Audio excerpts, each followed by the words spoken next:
Əvvəla sizlərin hər birinizi salamlayıram.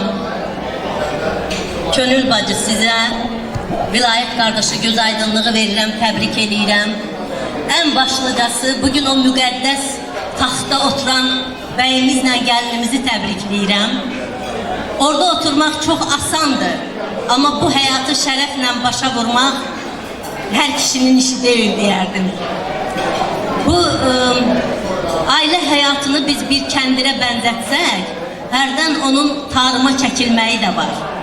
Mən sizə arzu eləyərdim ki, o kəndir tarıma çəkiləndə hər hansı biriniz kəndirin ucunu boşaldın ki, o kəndir qırılmasın. Mən sizə onu arzu eləyirəm. Və mən sizə arzu eləyirəm ki, qoy sizin həyat melodiyamız, mahnınız, kəlamdan olan Zəburun 32-ci Zəburdan olsun.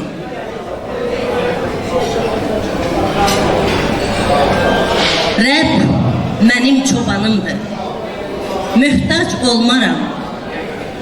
O məni yaşıl çəmənlərdə dincəldir, sakit axan sular kənarında gəzdirir, məni yenə də canlandırır, ismi şərəfinə salihlik yolları ilə aparır.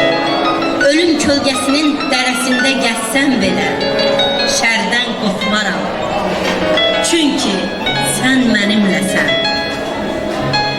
Sənin əsan, sənin dəyənəyin mənə təsəlli verir. Düşmənlərinin qarşısında mənim üçün süfrə açır.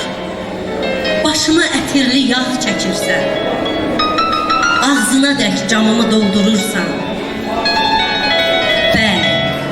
Bütün həyatım boyu yaxşılıq, məhəbbət məni izləyir.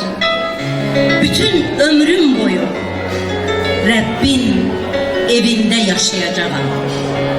Qoy sizin həyat tərifiniz, mahnınız, zümzüməviz, melodiyamız Zəbur 32 olsun. Gözəl balalarımız, sizi təbrik edirəm.